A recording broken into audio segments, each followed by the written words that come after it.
तो आइए दोस्तों, आज हम देखेंगे एक गरीब घर की चालाक लड़की की कहानी। केशव की माँ उसकी शादी किसी अमीर घर में करके ढेर सारा दहेज लेने का प्लान बना रही थी। विभा ने इसीलिए अपने सभी जान पहचान वालों से केशव के लिए लड़की देखने को भी कह रखा था। लेकिन एक दिन केशव अपने साथ अंजलि को ले आया। माँ, मैंने अंजलि से शादी कर ली है। आज से ये तेरी बहू है। अच्छा, वो तो ठीक है बेटा, लड़की देखने में भी सुंदर है, लेकिन इसके पिता क्या करते हैं? और क्या शादी का सामान पीछे ट्रक में आ रहा है? नहीं माँ, कैसी बात करती हो? अंजलि एक गरीब घर की लड़की है, लेकिन उसके माता पिता ने उसे बहुत अच्छी शिक्षा दी है। उन लोगों के पास शादी के पैसे नहीं थे और मैं इससे बहुत प्यार करता हूँ, तो मैंने मंदिर में जाकर शादी कर ली। अब आप बस इसे अपनी बहू मान ले और हमें एक अच्छी सी पार्टी दे देना। अच्छा, फिर अच्छी सी पार्टी के पैसे कहाँ से आएंगे? और हाँ, मेरा घर कोई धर्मशाला नहीं है जो यहाँ फ्री में रहने खाने की व्यवस्था हो जाए। कैसी बात कह रही है सासू माँ? अब मैं इस घर की बहू हूँ, अब तो शादी भी हो गई है। अच्छा होगा कि आप इस बात को मानकर मुझे अपना लें। इतना कहकर अंजलि अंदर चली जाती है। तभी विभा की बेटी कॉलेज से आ जाती है। श्वेता बहुत ही सीधी सादी लड़की थी।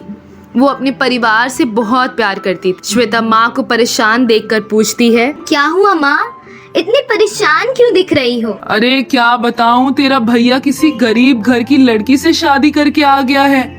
अब तेरे दहेज का इंतजाम कहाँ से होगा बिटिया? और अब तेरी भी शादी दहेज की कमी के कारण किसी गरीब घर में होगी क्या? श्वेता माँ की बात सुनकर गुस्सा हो जाती है और कहती है, कैसी बात करती हो माँ, तुम अभी मेरे दहेज की चिंता क्यों कर रही हो?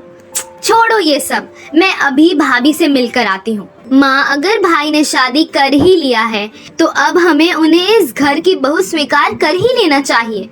श्वेता ये कहकर केशव के कमरे में चली जाती है। श्वेता घर के सभी लोगों को रात में खाना बनाकर खिलाती है। खाने के टेबल पर विभा अंजलि से कहती है, ए लड़की, आज तो मेरी बेटी ने खाना बना दिया है, पर कल सुबह से तुम्हें रसोई में काम करना होगा। केशव, अपनी पत्नी को समझा दे इस घर के सारे नियम कानून। ये कहकर विभा अपने कमरे में चली जाती है। श्वेता अंजलि से कहती है, भाभी तुम चिंता मत करो, कुछ दिनों में सब ठीक हो जाएगा।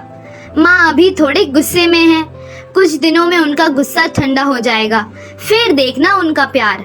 कल सुबह खूब स्वादिष्ट नाश्ता बना देना, तब माँ भी खुश हो जाएंगी। अंजलि श्वेता की बात सुनकर कुछ नहीं कहती और चुपचाप अपने कमरे की तरफ चली जाती है। दूसरे दिन अंजलि के कमरे से जोर जोर से रोने की आवाज आती है। अरे मेरे सारे गहने चोरी हो गए। इसकी आवाज सुनकर केशव वहाँ आ जाता है।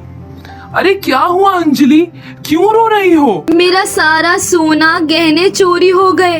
देखिए जी, रात में उतार कर यहीं रखे थे, सुबह उठे तो वहाँ है ही नहीं। लेकिन हमारा कमरा तो बिल्कुल आखिरी में पड़ता है, बाहर से चोर के अंदर आने का तो कोई सवाल ही नहीं उठता। चोर बाहर का नहीं है, अंदर का ही है। कल रात तुम्हारी बहन मुझसे मेरे गहने मांग रही थी, लेकिन मैंने नहीं दिए। उसने मुझे धमकी भी दी थी कि अंजाम बहुत बुरा होगा। ये कहकर अंजलि दोबारा रोने लगती कि तभी बाहर से श्वेता और विभा अंदर आ जाती है। वाह लड़की वाह, क्या कहने तेरे, यही सिखाया है तेरे माँ बाप ने? अभी एक दिन भी नहीं हुआ और केशव को हमारे खिलाफ भड़काने भी लगी? अरे नहीं माँ, ऐसी बात नहीं है। बस श्वेता, तुम ये बताओ, क्या कल सच में तुमने अंजलि से उसके गहने मांगे थे? नहीं भैया, बिल्कुल नहीं। मैं क्या करूँगी, मैं तो वैसे भी गहने पहनने का शौक नहीं रखती। देखो केशव, अच्छा होगा कि तुम अंजलि से ही पूछो। ये गहने अपने घर तो नहीं छोड़ आई कहीं और इल्जाम हमारी बेटी पर लगा रही है। विभा की बात सुनकर केशव अंजलि से कहता है, अंजलि, हमारे घर में कोई चोर नहीं है। बेहतर होगा तुम भी इधर उधर देखो, कहीं रख कर भूल तो नहीं गई हो। विभा और श्वेता वहाँ से चले जाते हैं। एक तो दहेज के नाम पर कुछ लेकर नहीं आई, और तो और जो लाई भी उसे भी चोर के हवाले कर दिया। पता नहीं कहाँ से केशव ये लड़की उठा कर ले आया है। यही शिक्षा लेकर आई है, आते ही मेरे घर में फूट डालने की कोशिश कर रही है। फूट गई मेरी तो किस्मत। वहीं अंजलि भी बेचारी कमरे में ही गहने ढूंढती है, लेकिन उसे वो गहने कहीं नहीं मिलते हैं। अचानक अंजलि के सामने कुछ आता है और वो बहुत खुश हो जाती है। वो जैसे ही सामने देखती है, उसकी माँ उसके सामने होती है। माँ, मैं आज बहुत परेशान हूँ। मेरे सारे गहने चोरी हो गए। क्या एक दिन में गहने चोरी हो गए? कहाँ है तुम्हारे घर के सारे लोग? बुलाओ सबको, अभी लेती हूँ सबकी खबर, अब आएगा मजा। ये उसकी माँ का तकिया कलाम होता है। सभी एक जगह इकट्ठा हो जाते हैं, जहाँ अंजलि की माँ सभी से कहती है कि अगर मेरी बेटी के गहने नहीं मिले तो मैं पुलिस को बुला लूंगी, वो ही अच्छे से सबकी तलाशी लेंगे, तब आएगा मजा। देखिए बहन जी, हमारे घर में आज तक पुलिस नहीं आई है, और अगर घर में पुलिस आती है तब हमारी काफी बदनामी हो जाएगी। श्वेता भी डर जाती है और कहती है, अगर भाभी के गहने घर से ही गायब हुए हैं तो वो सबके कमरे में और अलमारी में जाकर देख सकती हैं। अंजलि की माँ तेज होती है। वो विभा से कहती है, देखिए बहन जी, अगर आप चाहती हैं कि आपके घर में पुलिस ना आए तो आप अपने सारे रिश्तेदार और पड़ोसियों को बुलाकर अंजलि से मिलवा दीजिए और सारी प्रॉपर्टी मेरी बेटी अंजलि के नाम कर दीजिए, फिर आएगा ना मजा। और सभी को बता दीजिए कि वो ही आपकी प्यारी बहू है। फिर अंजलि भी कहती है, किसी भी सिचुएशन में मेरी शादी हुई हो, लेकिन हो तो गई है, बल्कि अब मैं ही हूँ इस घर के मालकिन। फिर अंजलि की सास भी कहती है, देख अंजलि, ये घर मेरे पति ने बड़ी मेहनत से बनाया है और ये घर मेरे नाम है। यही एक निशानी बची है मेरे पास अब मेरे पति की। इस घर की मालकिन तो मैं ही रहूंगी। अरे आप भी किस बात पर अड़ गई हैं बहन जी? वो तो पुराने जमाने की बातें हैं।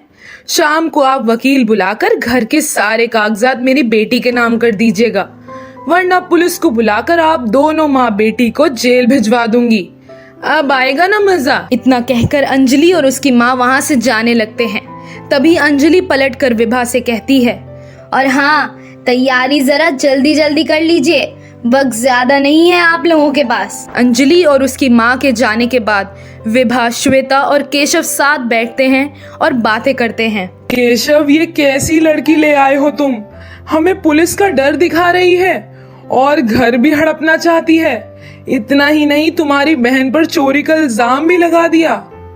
माँ, गलती हो गई, क्या करूं?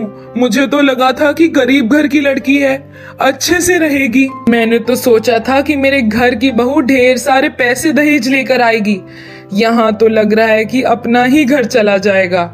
इतना कहकर दोनों माँ बेटी वहाँ से चली जाती है और तभी उन लोगों को अंजलि और उसकी माँ की बातें सुनाई देती है। कमरे में अंजलि की माँ उससे कहती है, बेटा तू अच्छे से साड़ी और गहने पहनकर तैयार हो जा, अब आएगा ना मजा। लेकिन माँ, गहने कहाँ से आएंगे? वो तो चोरी हो गए। ऐसा कहकर दोनों माँ बेटी हंसने लगती हैं। दोनों को हंसता हुआ विभा और श्वेता देख लेती हैं और समझ जाती हैं कि गहने चोरी का नाटक माँ बेटी ने मिलकर किया है। शाम को अंजलि सज धज कर नीचे आती है तो देखती है कि विभा अपनी बेटी के साथ बैठकर बात कर रही है। लग रहा है जी आपको अपने घर में पुलिस बुलाने का शौक है। फिर कुछ नहीं, अब आएगा मजा। नहीं, बिल्कुल नहीं बहन जी, बस केशव गया ही है वकील को लेने। मैंने तो वकील के साथ पुलिस को भी बुला लिया है। पुलिस का नाम सुनकर अंजलि और उसकी माँ के होश उड़ जाते हैं। अंजलि की माँ घबराते हुए कहती है, अरे जरूर बुलाओ जी पुलिस, आखिर कहने को ही ये मेरी बेटी के ससुराल है। और दामाद जी कहाँ हैं? केशव आ जाता है। मैं पुलिस को लेने गया था सासू माँ, और वहां मैंने आपकी और आपकी बेटी की फोटो देखी। बड़ी फोटो लगी है, आप लोगों की तो सीता गीता है। ये नाम सुनकर दोनों चौंक जाती हैं और तभी पुलिस वहां आ जाती है और दोनों से कहती है, सीता और गीता, तुम दोनों की तलाश न जाने हम कब से कर रहे हैं। भोले भाले लड़कों को अपनी जाल में फंसाकर शादी कर उनका सब कुछ लूट लेती हो। चलो अब जेल में, जहाँ सचमुच में अब आएगा मजा। पुलिस उन दोनों को लेकर वहां से चली जाती है और पूरा परिवार चैन से सांस लेता है। तो दोस्तों, बुरी सोच का बुरा अंजाम ही होता है। उम्मीद करते हैं आपको हमारी कहानी पसंद आई हो और कैसी लगी ये हमें कमेंट सेक्शन में कमेंट करके ज़रूर बताइएगा। और हमारी कहानी को लाइक करिएगा और इसे शेयर करना बिल्कुल ना भूलिएगा।